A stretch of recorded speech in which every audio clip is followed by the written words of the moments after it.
بسم الله الرحمن الرحیم. ستړي مسئ. د نن ورځې موضوع ده د کوچني اقتصاد څلورم چپټر لومړی لوست دی. غواړم چې نن د ډیماند پر کرو باندې بحث درته وکړم، د مارکیټ پر فورسز باندې بحث درته وکړم چې مارکیټ فورسز موږ وایو چې هغه د ډیماند او سپلای پر اړوند بحث کوي. ښه، ډیماند او سپلای پر مارکیټ باندې څه تاثیر لري؟ یو، ډیماند او سپلای که چیرې په دوی کې تغیر راسي، په مارکیټ کې یا په بازار کې څه پیښیږي؟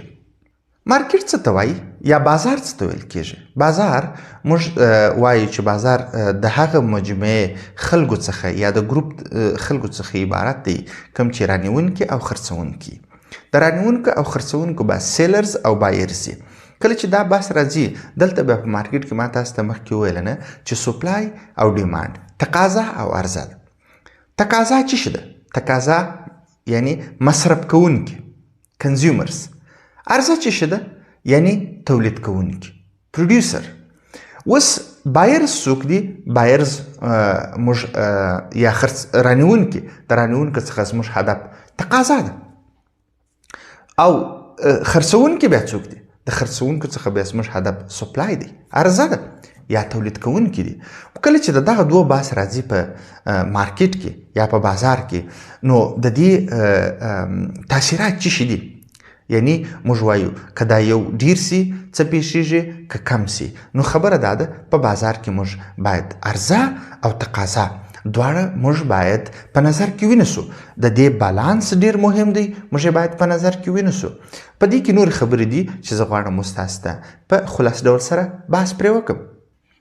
اوس که مارکیټ زه تاسو ته کټګورایز کړم، مثلا دغه څخه موږ یو ارګنایزد لرو، مارکیټ لرو یعنی منظم، بل چې دی ان ارګنایز یا لیس ارګنایز مارکیټ یا بازار لرو چې شی لږ غیر منظم یا لږ منظم، مثلا غیر منظم مارکیټ موږ لرو یا بازار. هغه څه ته ورکیږي؟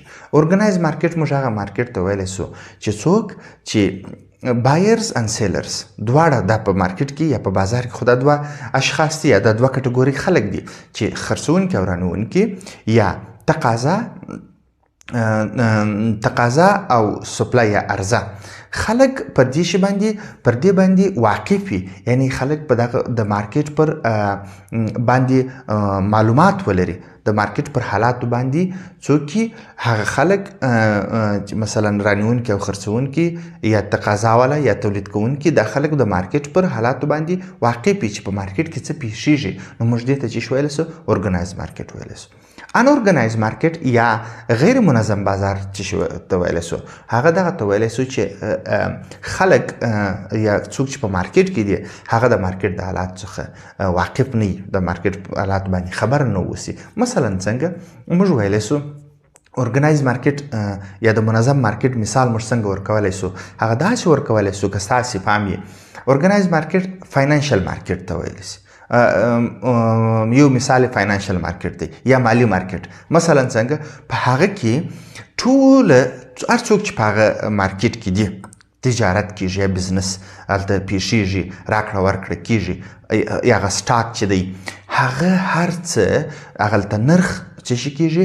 نرخ یو نرخ د یوه ځای څخه سرچینه اخلي، قیمتونه د یوه ځای څخه سرچینه اخلي. په هغه کې کښته و پورته نه راځي د نرخونو.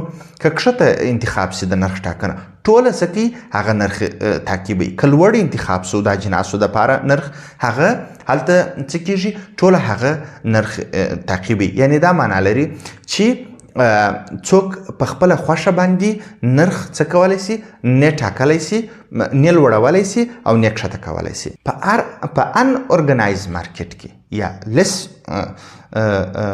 موږ ارګنایز مارکیټ چې ورته وایي، هغه یعنی په غیر منظم بازار کې، په هغه کې به دا ستونزه ده چې په نرخ کې تغییر راځي.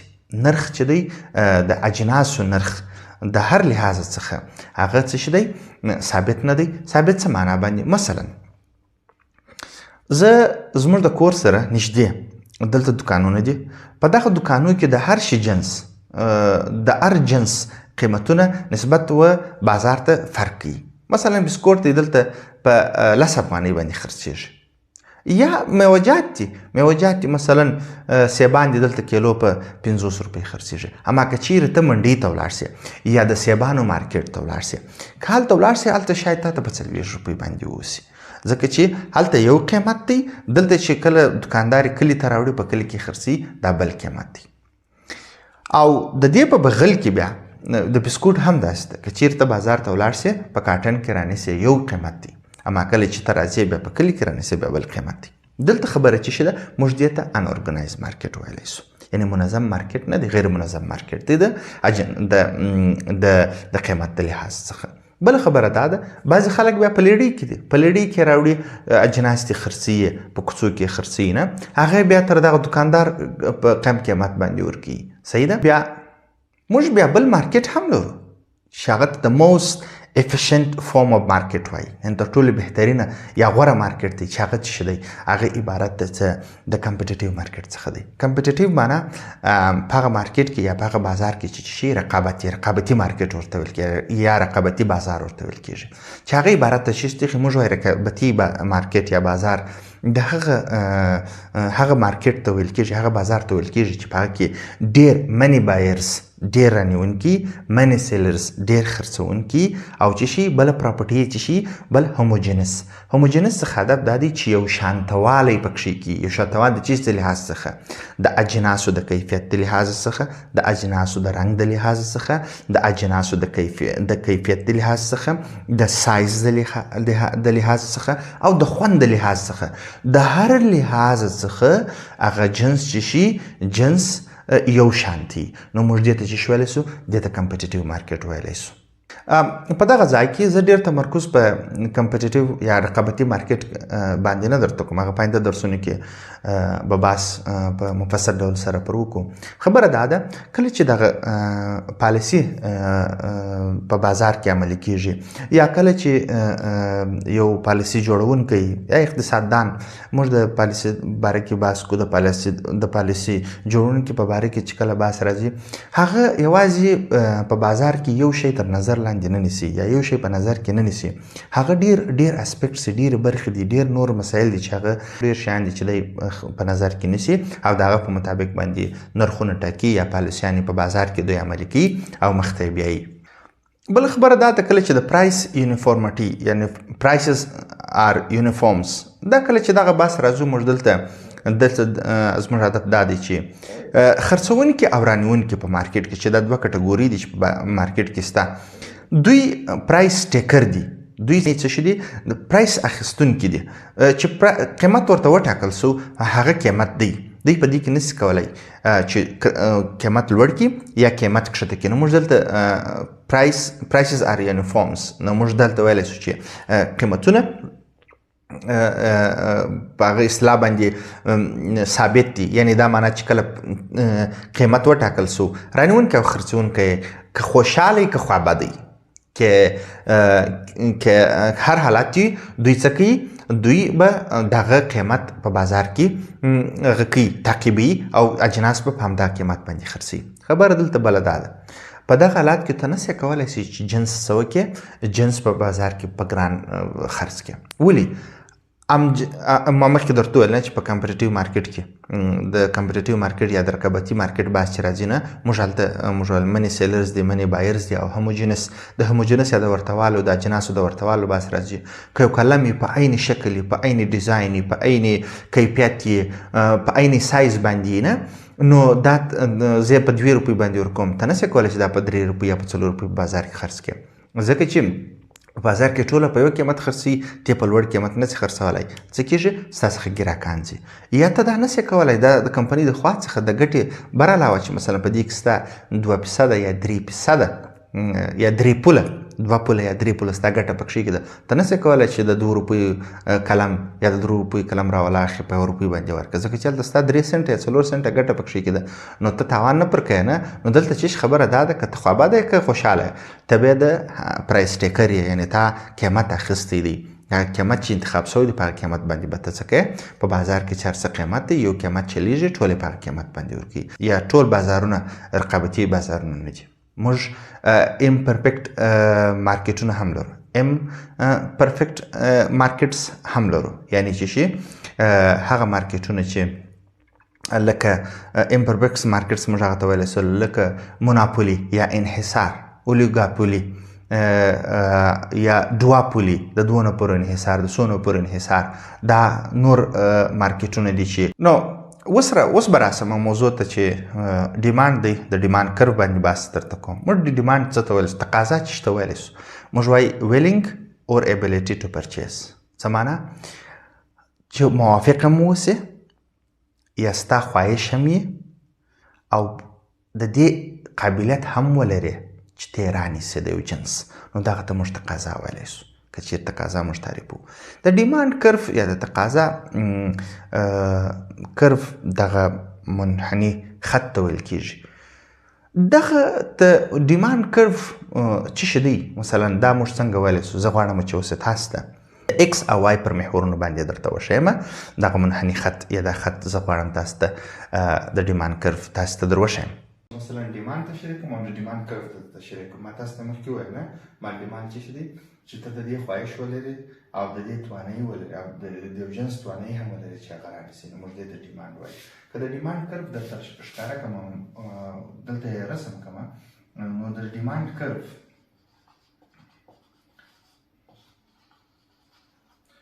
که چیرې بحث د ایکس او وای په محور کې درته ښکاره کړم، صحیح شو؟ دا یې ایکس او دا یې هم څه شی؟ وای. د ایکس او وای په محورونو کې چې د ښکاره کړم، دلته به څه شي وکړو؟ کوانټیټي ډیمانډډ، هغه د تقاضا مقدار، او دلته به څه شي وکړم؟ پی، پرایس، یعنې قیمت. دلته به قیمت او دلته به د تقاضا مقدار. صحیح ده؟ کله چې د تقاضا مقدار بحث کوو او د قیمت بحث کوو، کله چې زه داسې در وښیم، مثلا د یو جنس قیمت دی 10 افغانۍ، صحیح ده؟ 10 روپۍ دی، صحیح ده؟ مګر څه شی دی؟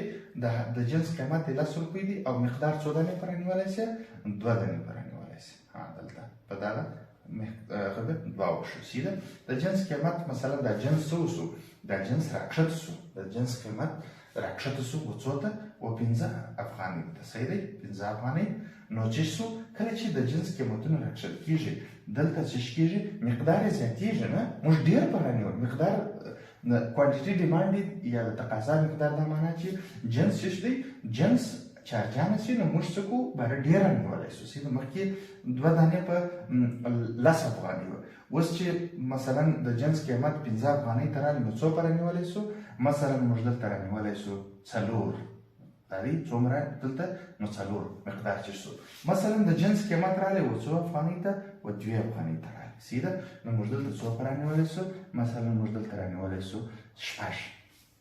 ګوره څونه چې جنسونه راکښته کېږي، صحیح ده؟ څونه چې د جنس بخښنه غواړم، څونه چې د جنس قیمتونه راکښته کېږي، همدومره د جنس څه شي کېږي؟ د جنس مقدار زیاتېږي، یعنې موږ د هغو نه ډېر رانیولی سو، صحیح ده؟ پخوا مو 2 دانې سیبان، مثال 2 دانې سیبان په 10 افغانۍ رانیول، صحیح ده؟ کله چې د سیب قیمت 15 افغانۍ ته راغلی، موږ 4 رانیولی سو. کله چې 2 افغانۍ ته راغلی، موږ 6 دانې به رانیولی سو. نو موږ دې ته څه شی ویلی سو؟ موږ دې ته د ډیمانډ کرف ویلی سو. اوس که چیرې داسې دلته وښیم، نه؟ مثلا دا راسې دلته وشي، اوس که چیرې مثلا داسې حرکت شو، دې ته موږ څه ویلی سو؟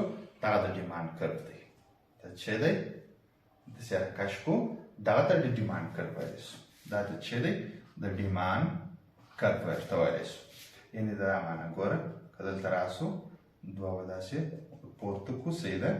او دا که چیرې زه دلته راسو او دا به هم راکښته شوه دلته. که چیرې 2 ته راسو، مثلا که چیرې 2 ته راسو، دا به هم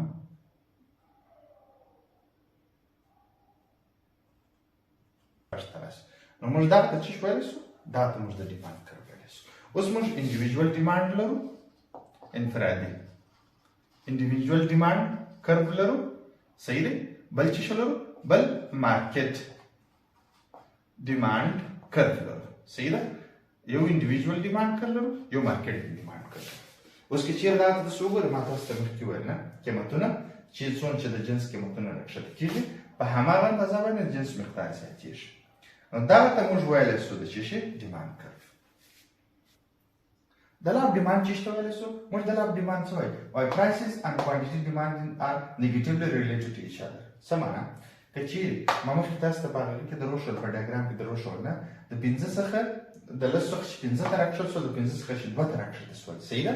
نو چې وشوله د 2 څخه 4 ته د 4 څخه و چې شول و 15 ته و 6 ته نه مثلا قیمتونه که چیرې قیمتونه لوړ شي مقدار چې کېږي مقدار د اجناسو کمیږي تقاضا و چې شته و د اجناسو مقدار ته کمیږي که چیرې قیمتونه راکښته شول تقاضا و چې شي کېږي تقاضا و د اجناسو ته یا د چې شي کېږي ډېرېږي یعنی مقدار یې ډېرېږي موږ ډېر رانیولی سو لکه مخکې مې چې په هغه کې دروښول نه په ډیمانډ کرف کې دروښول که ستاسو په یاد نه مال چې 10 روپۍ 2 دانې رانیسي که 15 روپۍ سي 4 رانیسي که 2 روپۍ سي چې شي رانیسي 6 دانې رانیولی سي نو موږ دغه څه شي ویلی سو نیګیټیو ریلیټډ ټو ایچ ادر دي نه چې شي قیمتونه او کوانټیټي ډیمانډ.